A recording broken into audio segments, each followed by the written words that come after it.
Praise Lord, hallelujah. फिर एक बार खुदा प्रभु यीशु मसीह आपको आशीषित करे और प्रभु यीशु मसीह में आप सभी को जय मसीह की। आइए हम दुआ करें। खुदा प्रभु यीशु मसीह, तू कहता है कि मेरा वचन जिस काम के लिए भेजा गया है उस काम को वो पूरा करके लौट आता है। तेरा वचन जीवित है खुदा प्रभु यीशु, और तूने कही हुई हर एक बात पूरी हो जाती है। इसके लिए हम तुझे धन्यवाद देते हैं, क्योंकि आकाश पृथ्वी टल जाएगी लेकिन तेरा वचन नहीं टलेगा। और जो भी भविष्यवाणी की गई है वो सारी भविष्यवाणी पूरी होती है। ये हमने बाइबल में देखा है, और तू हमको विश्वास से विश्वास तक हमको बड़ा सामर्थ, बल, शक्ति तेरे आत्मा के द्वारा, तेरे वचन के द्वारा तू हमको दे। तेरे लहू के नीचे तूने हमको महफूज रखा है। इसके लिए हम तुझे धन्यवाद देते हैं। प्रभु यीशु मसीह के नाम से मांगते हैं, आमीन।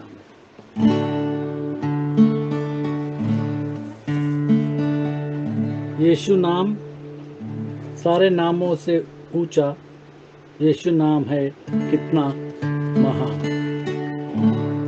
क्योंकि मनुष्य के बीच, पृथ्वी के ऊपर और आकाश के नीचे दूसरा कोई नाम नहीं दिया गया।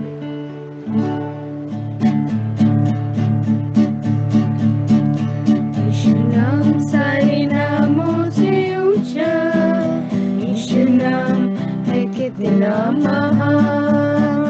यीशु नाम सारे नामों से ऊंचा, यीशु नाम है कितना महान। तू महान है, तू महान है, तू महान है मेरे खुदा। तू महान है, तू महान है, तू महान है मेरे खुदा। यीशु नाम सारे नामों से ऊंचा, यीशु नाम है कितना महान। यीशु नाम सारे नामों से ऊंचा, यीशु नाम है कितना महान।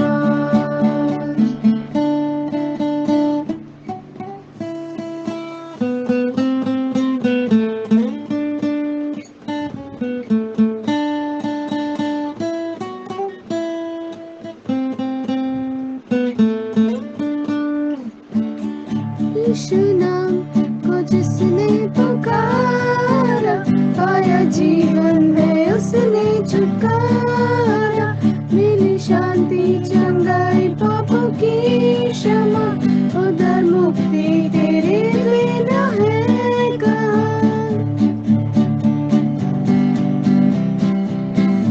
यीशु नाम को जिसने पुकारा, पाया जीवन में उसने छुटकारा।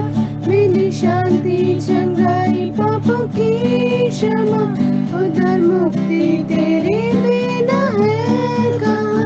तू महान है, तू महान है, तू महान है मेरे खुदा। तू महान है, तू महान है, तू महान है मेरे खुदा। यीशु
सभी नामों से ऊंचा यीशु नाम है कितना महान। और यीशु नाम, ये महान नाम, इसी नाम में उद्धार है, इसी नाम में छुटकारा है, और इसी नाम में प्रभु यीशु मसीह के नाम के बपतिस्मा में पापों से छुटकारा मिलता है। और ये महान नाम है यीशु नाम, सारे नामों में ऊंचा यीशु नाम कितना महान। परमेश्वर का कलाम जो है वो राज्यों को दृढ़ करता है, राजाओं को दृढ़ करता है, और जो कहता है उसको पूरा करता है। जितनी भी भविष्यवाणी हम देखते हैं बाइबल के अंदर जो की गई है वो पूरी होती है। और प्रभु यीशु मसीह के आने की भविष्यवाणी भी पूरी होने वाली है बहुत जल्द, क्योंकि यीशु मसीह कहता है कि समय पूरा हो गया है, स्वर्ग का राज निकट है, पश्चाताप करो और सुसमाचार पर विश्वास रखो कि खुदा प्रभु यीशु मसीह आपके और मेरे पापों के लिए मारा गया, वो गाड़ा गया और तीसरे दिन वो मुर्दों में से जी उठा। हम जानते कि परमेश्वर ने दाऊद के राज्य को दृढ़ किया, और फिर दाऊद का बेटा सुलेमान उसका राज्य भी दृढ़ किया। लेकिन सुलेमान ने, हम जानते कि उसकी 700 रानियां थी और 300 रखेलियां थी, और कुछ जो रानियां थी वो परमेश्वर से दूर थी और वो उसको परमेश्वर से दूर लेके गए। और तब परमेश्वर ने सोचा कि मैं राज्य जो है उससे लेकर के दूसरे को दे दूंगा। और हम जानते हैं कि सुलेमान की मृत्यु हो गई, और फिर उसका बेटा जो है रहूबियाम वो राज्य करने लगा। और उसी दरमियान रहूबियाम ने इज़राइल के ऊपर अपनी जो पकड़ है वो और कसने की कोशिश की, और उसे जो कुछ सीनियर लोग थे उन्होंने उसको बताया था कि इस तरीके से तू बर्ताव करना, लेकिन उसने जो जवानों की सम्मति है उसको माना, और जो बूढ़ों ने सम्मति दी थी उससे वो दूर रहा। और इसके वजह से इज़राइल के लोग जो है वो सुलेमान से, वो रहूबियाम से दुखित हुए, और वो कहने लगी कि जब इज़राइल ने देखा कि राजा हमारी नहीं सुनता, तब वे बोले कि दाऊद के साथ हमारा क्या अंश, हमारा तो यिशै के पुत्र में कोई भाग नहीं। हे इज़राइल, अपने अपने डेरे को चले जाओ, अब हे दाऊद अपने ही घराने की चिंता कर। और इस तरीके से हम जानते कि राज्य, दो राज्य हो गए, एक इज़राइल जो 10 गोत्र का राज्य इज़राइल बना, और 2 गोत्र का राज्य वो है रहूबियाम के पास था, और वो बिन्यामीन का गोत्र और यहूदा का गोत्र।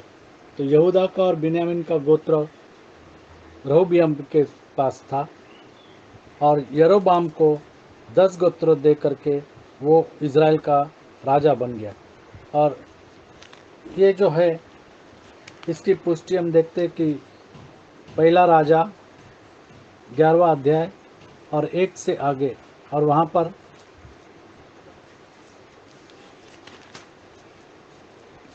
सुलेमान के बारे में हम पढ़ते हैं।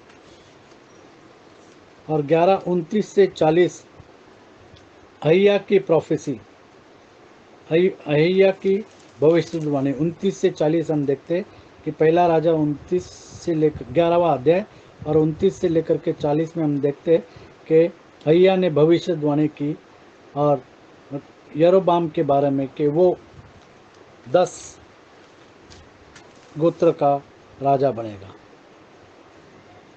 उन्हीं दिनों में नहीं, हम पढ़ेंगे पहला राजा 12वां अध्याय और 25 से लेकर के 32 तक। और यहाँ पर यरोबाम जो है वो इज़राइल के 10 गोत्र का राजा है, इज़राइल का राजा है। और तब 25 से आगे, तब यरोबाम एप्रेम के पहाड़ी देश में शकेम नगर को दृढ़ करके उसमें रहने लगा। फिर वहां से निकलकर पनूएल को भी दृढ़ किया। तब यरोबाम सोचने लगा, अब राज्य अब यहाँ पर जो राजा इज़राइल का यरोबाम है वो सोचता है, वो परमेश्वर की ओर से नहीं सोचता, वो अपनी ओर से सोचता है। बहुत सारे लोग अपनी ओर से सोचते हैं कि मुझे क्या मिलेगा, मैं किस तरीके से अपने काम को बढ़ाऊं, या मुझे जो फ़ायदा मिल रहा है उसको कैसे मैं कंटिन्यू रखूं। और यहाँ पर यरोबाम सोचने लगा, यदि प्रजा के लोग यरूशलेम में बलि करने को जाए और यदि प्रजा के लोग, इज़राइल के लोग यरूशलेम में बलि करने को जाए, तो उनका मन अपने स्वामी यहूदा के राजा रहुबियाम की ओर फिरेगा, हाँ, और वे मुझे घात करके यहूदा के राजा रहुबियाम के हो जाएंगे। और यरोबाम सोचता है कि वो फिर एक बार रहोबियाम के, सुलेमान के बेटी के और वो हो जाएंगे। तो उसने क्या किया, अतः राजा ने सम्मति लेकर सोने के 2 बछड़े बनाए, और यहाँ पर हम देख रहे हैं कि यरोबाम ने सोने के 2 बछड़े बनाए। हम निर्गमन की किताब में हम जानते हैं कि सोने का एक बछड़ा बनाया गया, और समस्त इज़राइल जो है उस सोने के बछड़े के पीछे लगे थे, मूर्ति पूजा में लगे थे, और परमेश्वर ने उन सारे लोगों को भस्म कर दिया। और यहाँ पर हम देख रहे कि इस राजा यरोबाम ने 2 सोने के बछड़े बनाए और लोगों से कहा, उसने एक बछड़े को और 2 लोगों बछड़े, से कहा, हाँ, यरूशलेम को जाना तुम्हारी शक्ति से बाहर और है, वो कहता है कि यरूशलेम में जाना तुम्हारे शक्ति से बाहर है। इसलिए हे इज़राइल, अपने देवताओं को देखो और जो फिर एक बार इसने इज़राइल को मूर्ति पूजा में लाया। वो कहता है कि देखो, हे अपने देवताओं इज़राइल, को देखो, अपने देवताओं को देखो जो तुम्हें मिस्र देश से निकाल लाए हैं। उसने एक बछड़े को बेतेल और दूसरे को दान एक में बछड़े को उसने बेतेल में रखा। और बेतेल जो है ये यरूशलेम इज़राइल के रास्ते में था। तो लोग जो यरूशलेम जाते थे उनके रास्ते में बेतेल था, और इसके लिए उसने इस एक सोने के बछड़े को बेतेल में रख दिया और दूसरा दान में, और दूसरे को दान में स्थापित किया। और 2 बछड़े उसने स्थापित किए सोने के, एक बेतेल में और एक दान में। और यह बात पाप का कारण हुई, क्योंकि लोग उसमें से एक के सामने दंडवत करने को दान तक जाने लगे। और उसने ऊंचे स्थानों के भवन बनाए, और सब प्रकार के लोगों में से जो लेवी वंशी न थे याजक, और उसने और एक बात उसने की कि लेवी वंशी न थे ऐसे लोगों को उसने याजक ठहरा दिया, क्योंकि वो परमेश्वर के बातों को वो भूलने लगा। जिसने उसको राज्य दिया उसको वो भूलने लगा, और उसने लेवी वंशी को न जाना, और गैर लेवी जो थे उनको उसने याजक ठहराए। फिर 32, फिर यारोबाम ने 8वें महीने के 15वें दिन यहूदा के पर्व के समान एक पर्व ठहरा दिया, और वेदी पर बलि चढ़ाने लगा। इस रीति उसने बेतेल में अपने बनाए हुए बछड़ों के लिए वेदी पर बलि किया, और अपने बनाए हुए ऊंचे स्थानों के याजकों को बेतेल में ठहरा दिया। और इस तरीके से यरोबाम जो है वो पाप में गिरता चला, और इज़राइल को भी पाप में वो लेके गया। और यहाँ पर हम देखते हैं कि उसने जो वेदी बनाई, 2 वेदी बनाई, एक बेतेल में और एक दान में, और इज़राइलियों से वो पाप करवाता रहा। 13वां अध्याय 1 से लेकर के 9, पहला राजा 13वां अध्याय और 1 से लेकर के 9 अगर हम पढ़ेंगे तो वहाँ पर हम देखते कि वो वेदी पर धूप जलाने के लिए वो वेदी के पास खड़ा है यरोबाम, और परमेश्वर का जन जो यरूशलेम से आता है वो क्या कहता है। तब यहोवा से वचन पाकर परमेश्वर का एक जन यहूदा से बेतेल को आया, और यरोबाम धूप जलाने के लिए वेदी के पास खड़ा था। उस जन ने यहोवा से वचन पाकर वेदी के और विरुद्ध यहाँ पर हम देख रहे कि ये जो जन है इसने यहोवा से वचन पाया और उसने वेदी के विरुद्ध वेदी के विरुद्ध, क्योंकि वो कौन सी वेदी थी, सोने के बछड़ी की वेदी जो यरोबाम ने बनाई थी, उसने वेदी के विरुद्ध यूं पुकारा, वेदी हे वेदी, यहोवा यूं कहता है, क्योंकि जब परमेश्वर कहता है उसको पूरा करता है। यहोवा यूं कहता है कि सुन, दाऊद के कुल में योशिया नामक एक लड़का उत्पन्न होगा। वह उन ऊंचे स्थानों के याजकों को जो तुझ पर धूप जलाते हैं तुझ पर बलि कर देगा, और तुझ पर मनुष्यों की हड्डियां जलाई जाएंगी। और उसने उसी दिन यह कहकर उस बात का एक चिन्ह भी बताया। और उसने उस जन ने एक बात का चिन्ह भी बताया। यह वचन जो यहोवा ने कहा है, इसका चिन्ह यह है, और इसका चिन्ह यह है कि यह वेदी फट जाएगी। पहली बात, यह वेदी फट जाएगी। ये चिन्ह उसने बताया कि ये वेदी जो है, ये सोने के बछड़े की वेदी जो राजा ने बनाई है, यरोबाम राजा ने, वो फट जाएगी और इस पर की राख गिर जाएगी। ये परमेश्वर का वचन उस जन के पास आया।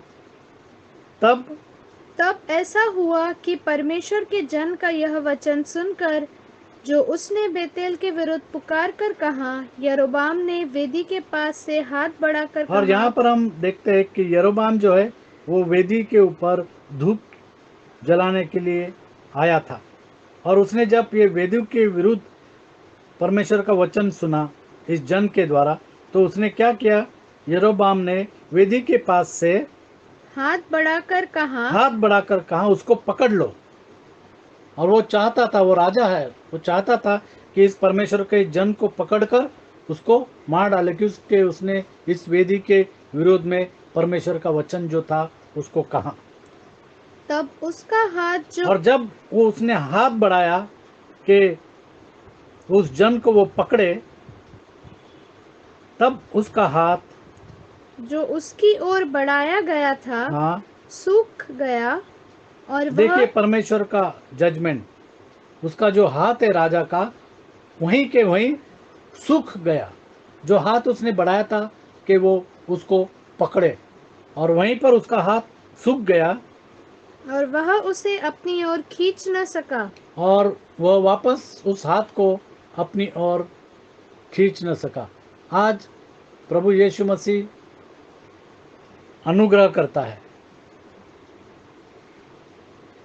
वो विलंब से क्रोध करता है, लेकिन यहाँ पर हमने देखा कि परमेश्वर का क्रोध जो है उसी जगह में उस राजा का हाथ जो क्या हो गया, सूख गया। यरोबाम का हाथ सूख गया, और उसके बाद और वेदी फट गई। जैसे कहा था, उस जन ने दो चिन्ह बताए थे परमेश्वर के वचन के द्वारा कि वेदी फट जाएगी और उस पर की राख गिर जाएगी। और जैसे वचन ने कहा, जैसे परमेश्वर ने कहा था, वैसे ही क्या हो गया, 5, और वेदी फट गई, क्योंकि परमेश्वर का जो वचन कहता है उसको पूरा करता है। वेदी फट गई और उस पर की राख गिर गई। अतः वह चिन्ह पूरा हुआ जो परमेश्वर के जन ने यहोवा से वचन पाकर कहा था। तो यहोवा का वचन जो है वो जो कहता है उसको पूरा करता है। यहाँ पर हम देखते हैं कि उस वेदी का क्या हो गया, वो फट गई, क्योंकि वो वेदी किसकी थी, सोने के बछड़े की वेदी थी जो राजा ने बनाई थी। वो वेदी फट गई और उस पर की राख गिर गई। अब राजा क्या कहता है, तब राजा ने परमेश्वर के जन से कहा, तब राजा ने, क्योंकि राजा का हाथ सूख गया उसी वक्त, और अभी वो समझ गया, और तब वो परमेश्वर के जन से कहता है, अपने परमेश्वर यहोवा को मना, क्योंकि हाथ उसका सूख गया है। कुछ लोग जब गिर जाते हैं, कुछ लोगों को जब ताड़ना मिलती है, तब वो कहते हैं कि अपने परमेश्वर को मनाएंगे, हम प्रार्थना करके परमेश्वर को मनाएंगे। लेकिन परमेश्वर के विरोध में उन्होंने काम किया, उन्होंने पाप किया। जब मनुष्य पाप में जाता है, परमेश्वर के विरोध में काम करता है। और यहाँ पर हम देखते हैं कि राजा का हाथ सूख गया। तब वो परमेश्वर के जन को कहता है कि अपने परमेश्वर यहोवा को मना अपने परमेश्वर यहोवा को मना और मेरे लिए प्रार्थना कर। बहुत सारे लोग कुछ काम शुरू करते हैं लेकिन प्रार्थना के साथ नहीं करते, और जब काम में रुकावट आती है तब वो बोलते कि मेरे इस फलाने काम के लिए प्रार्थना करो, दुआ करो, क्योंकि वो काम पूरा होना है। कैसे पूरा होगा? क्योंकि प्रार्थना के साथ वो पूरा होगा, और उन्होंने जब बगैर प्रार्थना का काम शुरू कर दिया है तो वो अपूरा रह जाता है। क्योंकि परमेश्वर कहता है कि मैं तेरे हर कामों को पूरा कर दूंगा, तू जो जो काम हाथ में लेगा वो सारा काम मैं पूरा कर दे दूंगा, परमेश्वर कहता है। और यहाँ पर राजा जो है वो उस जन को कहता है कि अपने परमेश्वर यहोवा को मना और मेरे लिए प्रार्थना कर कि मेरा हाथ ज्यों का त्यों हो जाए। ज्यों का त्यों हो जाएगा, क्योंकि उसका हाथ सूख गया था। कुछ कुछ लोगों की जिंदगी सूख जाती है, और जब वो ताड़ना पाते हैं तब वो कहते हैं कि हम परमेश्वर के पास लौट आएंगे। हमको हमेशा परमेश्वर के उपस्थिति में चलना है, उसका आत्मा जैसे बताता है वैसे ही काम करना है। और उसको छोड़ करके अगर हम काम करेंगे तो जैसे इस यरोबाम की परिस्थिति हुई वैसी ही परिस्थिति लोगों की होगी जो परमेश्वर के छोड़ करके काम करते हैं। और फिर यहाँ पर आगे क्या हो गया? तब राजा ने परमेश्वर के जन से कहा, मेरे संग घर चलकर अपना। और राजा उससे कहता है, परमेश्वर के जन से यहोवा को मनाया और राजा का हाथ फिर जो का त्यों हो गया। 6 में तब राजा ने परमेश्वर के जन से कहा, अपने परमेश्वर यहोवा को मना और मेरे लिए प्रार्थना कर कि मेरा हाथ ज्यों का त्यों हो जाए। हाँ। तब परमेश्वर के जन ने यहोवा को मनाया और परमेश्वर ने उसके बातों को माना, परमेश्वर को मनाया, और राजा का हाथ फिर जो का त्यों हो गया। और राजा का हाथ फिर से जो का त्यों हो गया। परमेश्वर ने उसके जन की प्रार्थना को सुना। अब आगे क्या होता है? जैसे हम देखते हैं कि बलाम ने कुछ पाने के लिए, उसने दान पाने के लिए, कुछ पैसे पाने के लिए वो इज़राइल को श्राप देने के लिए जाता है। उसी तरीके से यहाँ पर राजा कहता है, तब राजा ने परमेश्वर के जन से कहा, मेरे संग घर चलकर अपना प्राण ठंडा कर। मतलब मेरे घर पे चल और खाना खा और पानी पी और तृप्त हो जा, और मैं तुझे दान भी दूंगा, मैं तुझे घूस भी दूंगा। देखिए, इस तरीके से लोग, पास्टर लोग भी इस तरीके से घूस खाते हैं, और वो कहते हैं कि मैं तुम्हें दान, लोग कहते कि हम तुमको दान देंगे, ये काम मेरे लिए करो, और लोग करते हैं। हम देखते हैं कि प्रार्थना के लिए लोग पैसे मांगते हैं, और पैसे मांग करके वो प्रार्थना करते हैं। जैसे इस राजा ने कहा कि मैं, मेरे घर में चल और अपने प्राण को ठंडा कर, खाना खा, पानी पी, और मैं तुझे दान भी दूंगा, मैं पैसे भी दूंगा तुझे, क्योंकि प्रार्थना तेरी परमेश्वर ने सुनी और मेरा हाथ जो है वो चंगा। परमेश्वर क्या दान से प्रसन्न होता है? आगे अगर हम चलकर देखेंगे तो फिर ये राजा जो है यरोबाम फिर परमेश्वर के विरोध में ही काम करने लगा।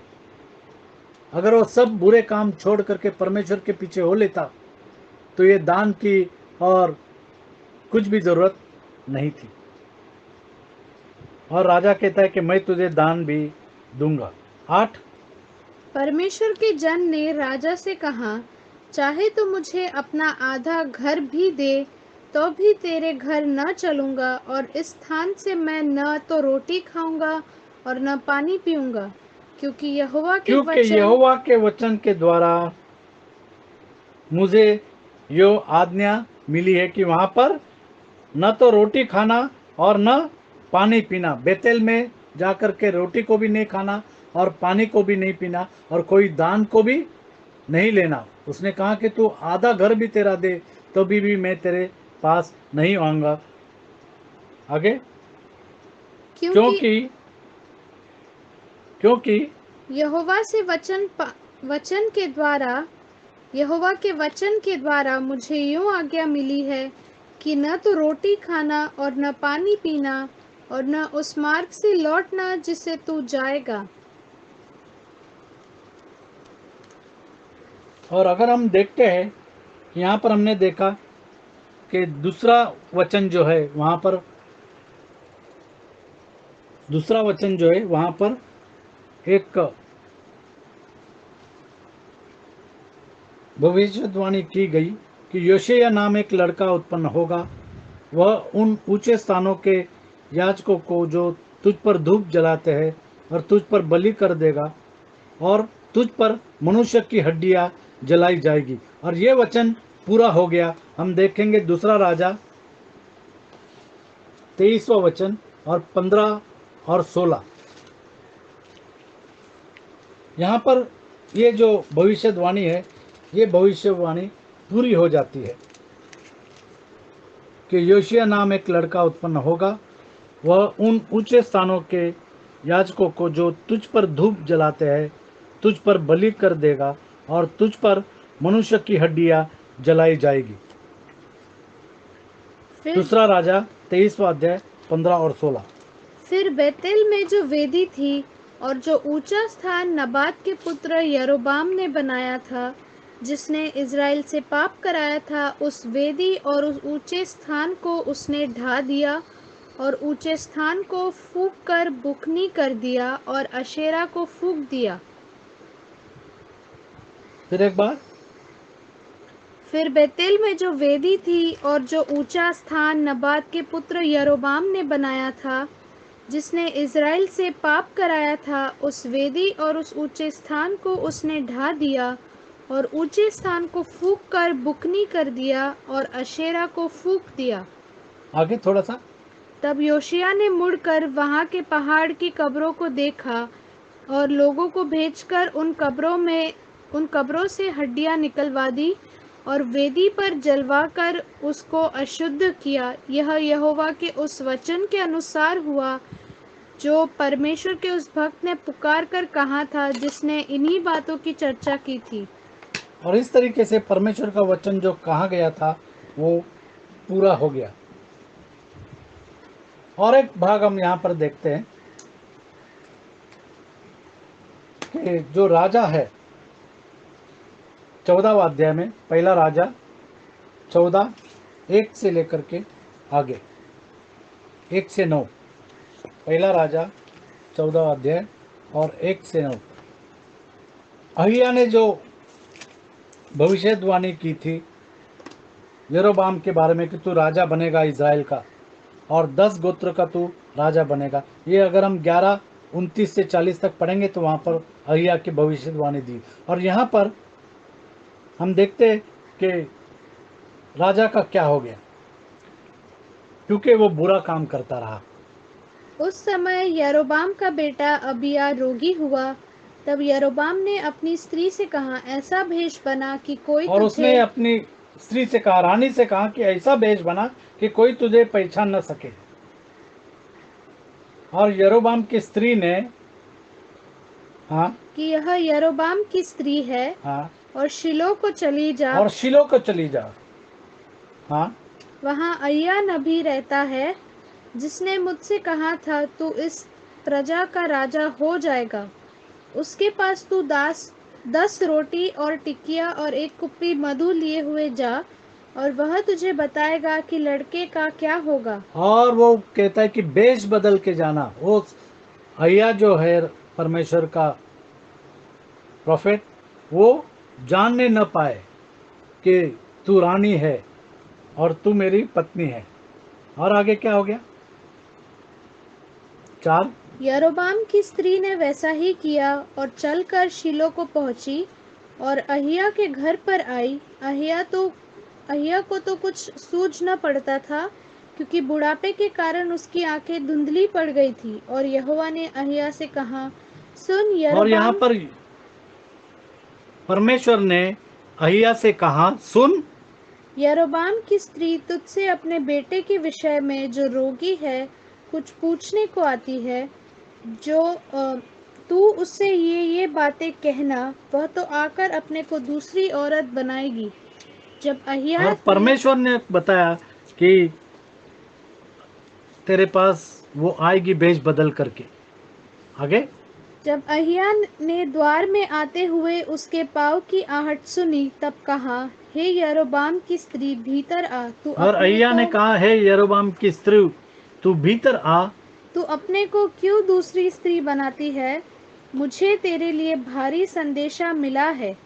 तू जाकर यरोबाम से कह कि इज़राइल का परमेश्वर यहोवा तुझसे यूं कहता है, परमेश्वर यूं कहता है, मैंने तो तुझको प्रजा में से बढ़ाकर अपनी प्रजा इज़राइल पर प्रधान किया और यहोवा के घराने से राज्य छीन और दाऊद के घराने से राज्य छीन कर तुझको दिया।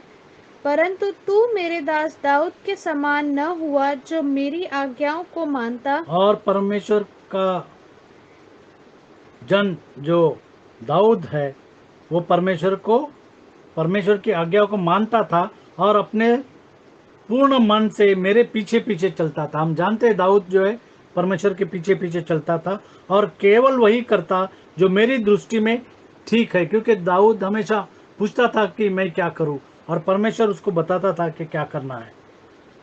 आगे, तूने उन सबों से बढ़कर जो मुझसे पहले थे बुराई की है, और जो तुझसे पहले जितने भी राजा थे उन सबसे बुराई तूने की, और जाकर पराये देवताओं की उपासना की। हाँ, और मूर्तें ढालकर बनाई, जिससे मुझे क्रोधित कर दिया और मुझे तो पीठ के पीछे फेंक दिया है। और मुझे तो परमेश्वर कहता है, मुझे तो पीठ के पीछे फेंक दिया। बहुत सारे लोग इसी तरीके से करते, जब उनका काम पूरा हो जाता है तो वो परमेश्वर को छोड़ देते। जब इसी राजा का हाथ सूख गया था तो उसने परमेश्वर के जन से कहा, मेरे लिए प्रार्थना कर, और उसका हाथ ठीक हो गया। और फिर एक बार यहाँ पर हम देखते कि वो परमेश्वर से दूर हो गया। मुझे तो पीठ के पीछे फेंक दिया है। परमेश्वर ने इतना उसके जिंदगी में काम किया, फिर भी वो परमेश्वर को भूल गया। इस कारण मैं यरोबाम के घराने पर विपत्ति डालूंगा, वरन मैं यरोबाम के कुल में से हर एक लड़के को, और क्या बंदी क्या स्वाधीन, इज़राइल के और परमेश्वर ने यरोबाम को खत्म कर दिया। अगर हम पढ़ेंगे तो यरोबाम जो है वो कहता है कि यदि प्रजा के लोग यरूशलेम में बलि करने को जाए तो उनका मन अपने स्वामी यहूदा के राजा रहब्याम की ओर फिरेगा और वे मुझे घात करके यहूदा के राजा रहब्याम के हो जाएंगे। और इसीलिए उसने 2 सोने के बछड़े बनाए और वेदी बनाई बेतेल में और दान में। हम पढ़ेंगे यूहन्ना की किताब 11वां अध्याय, यूहन्ना की किताब 11वां अध्याय 40 में क्या लिखा है? हाँ, 48 पहले पढ़ो। 48 यीशु मन में फिर बहुत ही उदास हुआ। नहीं, 48 तब उनमें से जो याजक है और महायाजक है वो क्या कहते हैं, क्योंकि यीशु मसीह ने लाजर को जिलाया और उन्होंने देखा कि सारा इज़राइल यीशु मसीह के पीछे चलने लगे और विश्वास करने लगे। तब वो लोग क्या कहते हैं? 48 यदि हम उसे यूं ही छोड़ दें, यदि हम यीशु मसीह को यूं ही छोड़ दें तो सब उस पर विश्वास ले आएंगे, तो सब लोग प्रभु यीशु मसीह पर विश्वास ले आएंगे और रोमी आकर हमारी जगह और जाति दोनों पर अधिकार कर लेंगे। हमारी जगह और जाति, देखो ये पोजीशन है। कुछ लोग हमारी अपनी अपनी पोजीशन रखने के लिए सब गलत काम करते हैं। बड़ी बड़ी जगहों में उनको पोजीशन चाहिए, अपनी जगह और जाति अपनी जगह और जाति, यहूदी जाति दोनों पर अधिकार कर लेंगे। दोनों के ऊपर अधिकार कर लेंगे। कौन? रोमी लोग इन दोनों चीजों पर अधिकार कर लेंगे और हमारा अधिकार जो है वो निकल जाएगा। जैसे ये राजा यरोबाम है, उसने भी इसी तरीके से सोचा कि अगर वो यरूशलेम जाते रहेंगी मेरी प्रजा, तो मैं आखिर में मारा जाऊंगा, और इसीलिए वो सोने के 2 बछड़े बना देता है। तो यहाँ पर यीशु मसीह को रोकने के लिए वो लोग ये काम करते हैं, वो यीशु मसीह को मारने के लिए सोचते हैं। हम आगे अगर पढ़ेंगे, हम 45 से 53 पढ़ेंगे, 45 से 53 तक। जब यीशु मसीह ने लाजर को जिलाया और पूरा इज़राइल जो है वो यीशु मसीह के ऊपर विश्वास करने लगा, तब जो यहूदी मरियम के पास आए थे और उसका यह काम देखा था, हाँ, उनमें से बहुतों ने उस पर विश्वास किया, और बहुतों ने प्रभु यीशु मसीह के ऊपर विश्वास किया। परंतु उनमें से कुछ ने फरीसियों के परंतु पास उनमें से कुछ लोग जो है वो फरीसी और याजक के पास गए। फरीसियों के पास जाकर यीशु के कामों का समाचार दिया। हाँ, इस पर प्रधान याजकों और फरीसियों ने महासभा बुलाई और कहा, हम करते क्या हैं? हम करते क्या? जिस तरीके से ये राजा यरोबाम ने सोचा, मैं क्या करता हूँ, क्योंकि मेरी प्रजा तो जाएगी यरूशलेम और फिर वो रहोबियाम की हो जाएगी। हम क्या करते हैं? याजक और जो फरीसी है वो कहने लगे कि हम क्या कर रहे हैं, क्योंकि सारा इज़राइल यीशु मसीह पर विश्वास करने लगा है। हाँ, यह मनुष्य तो बहुत चिन्ह दिखाता प्रभु है। यीशु मसीह तो बहुत चिन्ह दिखाता है। वहां पर भी जो परमेश्वर का जन था उसने चिन्ह बताया। उसने कहा कि जो वेदी है वो फट जाएगी और उसकी राख जो है वो गिर जाएगा, और वो चिन्ह पूरा हो गया। और यहाँ पर हम देखते प्रभु यीशु मसीह ने चिन्ह जो है वो बताया। उसने लाजर को जिलाया, क्योंकि वो जीवितों का और जो मरे हुए हैं उनका भी खुदा है, क्योंकि वो यीशु मसीह का वचन सुनेंगे। मरे हुए भी यीशु मसीह का वचन सुनेंगे, क्योंकि वो जीवितों का परमेश्वर है, वो जीवित परमेश्वर है। आगे, यदि हम उसे यूं ही छोड़ दे, प्रभु यीशु मसीह को यूं ही छोड़ दे, तो सब उस पर विश्वास ले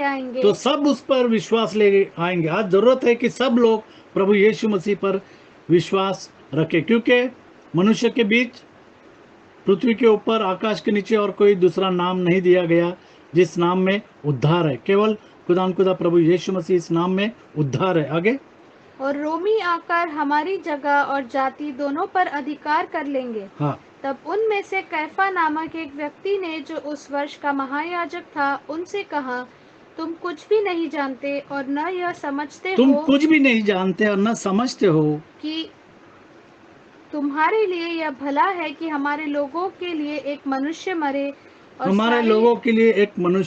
क्योंकि बगैर लहू के पाप की क्षमा नहीं होती और सारी जाति नष्ट न हो। यह बात उसने अपनी ओर से न कही, परंतु उस वर्ष का महायाजक होकर भविष्यवाणी की कि यीशु उस जाति के लिए मरेगा, और न केवल उस जाति के लिए, वरन इसलिए भी कि परमेश्वर की तितर बितर संतानों को एक कर दे।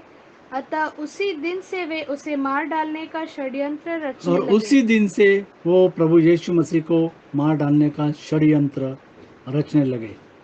जो कोई विश्वास करता है कि प्रभु यीशु मसीह ने हमारे पापों के लिए बलिदान क्रूस पर दिया, वो मारा गया, गाड़ा गया और तीसरे दिन वो मुर्दों में से जी उठा, उनका उद्धार होगा जब वो प्रभु यीशु मसीह के नाम से बपतिस्मा लेंगे। क्योंकि कौन मारा गया?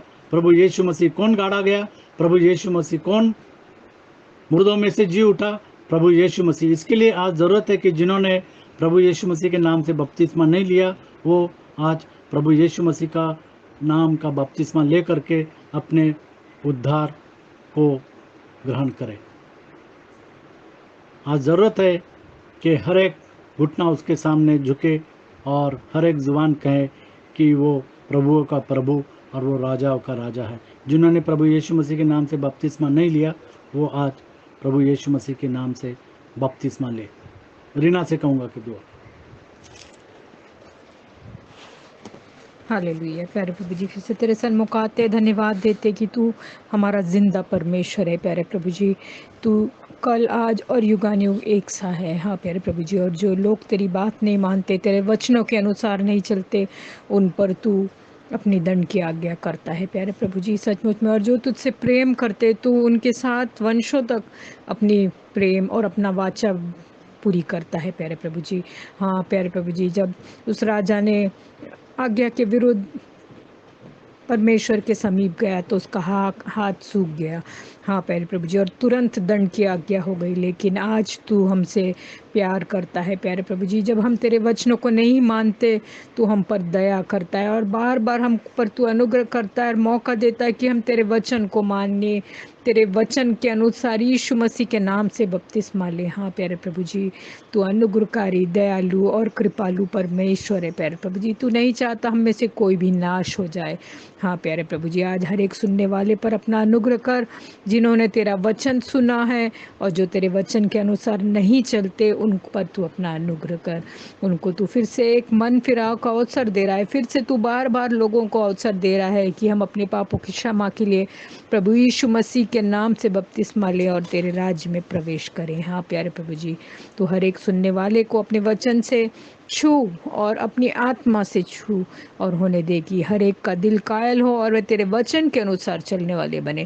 क्योंकि वचन में लिखा है कि जो कोई वचन को सुनते और उसको पूरा नहीं करते, वे कोई और हर एक बात को मानते हैं और अगर एक बात में चूक जाए तो सब बात में चूक जाते हैं। होने दे कि हम तेरे हर एक वचन का पालन करने वाले हो सके। हम में से हर एक पर तू अपनी आशीष दे, आशीष को उंडेल। हम में से हर एक को तो अपनी नज़दीकी में बढ़ा, अपने आने के लिए तैयार कर। इन बुरे दिनों में हमको तूने संभाला, तेरा धन्यवाद करते। हम में से हर एक को तू अंत तक वफादार बना। हर एक सुनने वाले को अपने खून में छुपा के रख, अपनी रक्षाकारी हाथ में संभाल। और हमसे कुछ जाने अनजाने में गलती हुई तो हमें तू माफ़ कर। सारी बातों के लिए तेरा धन्यवाद करते हुए छोटी सी विनती को यीशु मसीह के प्यारे और मीठे नाम में मांगती हूँ, सुनो कबूल कर। आमीन। खुदा प्रभु यीशु मसीह आपको आशीषित करे।